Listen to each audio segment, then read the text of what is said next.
আসসালামু আলাইকুম। Doctor মুরাদের Apology দেখলাম, বিষয়টি ভাইরাল হয়েছে। ডাক্তার মুরাদ অ্যাপোলাজাইজ হয়েছে, সে মাথায় দেখলাম ব্যান্ডেজ শুয়ে আছে।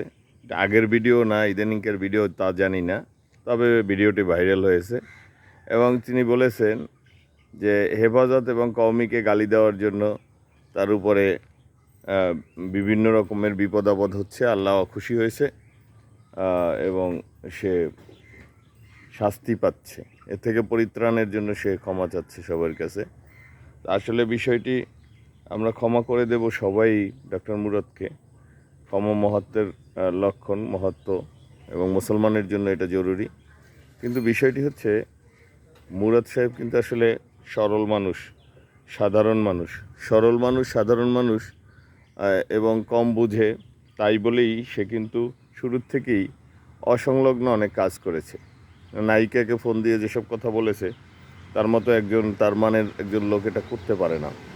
সে বঙ্গবন্ধু সম্পর্কে যেসব কথা বলেছে, মঞ্চে দাঁড়িয়ে দল সম্পর্কে যেসব কথা বলেছে, দলের লোকজন সম্পর্কে যেসব কথা বলেছে, বিরোধী দলের প্রাক্তন নেতা, মরহুম নেতাদের সম্পর্কে, বড় বড় নেতাদের সম্পর্কে যেসব কথা বলেছে, এগুলো আসলে সরল মনের অভিব্যক্তি ছাড়া আর কিছুই নয়। কারণ কি এটা বলার কারণ হচ্ছে, বাংলাদেশে বহু মানুষ আছে যারা পাপ করে বেড়াচ্ছে, অসংলগ্ন আচরণ করছে, কিন্তু তারা ডক্টর মুরাদের মতো এরকম ফেঁসে যাচ্ছে না বা এরকম সরলভাবে বলতেছে না।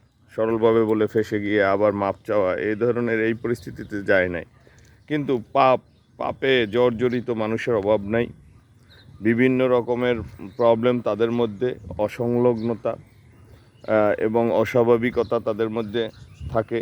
তারা অনৈতিক বিভিন্ন আচরণ পাহাড় সমান করে থাকে, কিন্তু তাদের মধ্যে মুরাদ যে অবস্থায় পড়েছে সেটা তাদের মধ্যে হয় না। তাই বলে সবাই মনে করতে পারি না যে মুরাদ খারাপ, আর কোনো খারাপ লোক নেই বাংলাদেশে, কিন্তু প্রচুর আছে, প্রচুর আছে, প্রচুর আছে। তো আসল কথা হলো মুরাদ সাধারণ মানুষ এবং খুবই সরল মানুষ। তো ডক্টর মুরাদের জন্য দোয়া এবং শুভকামনা। ভালো থাকবেন সব। ধন্যবাদ।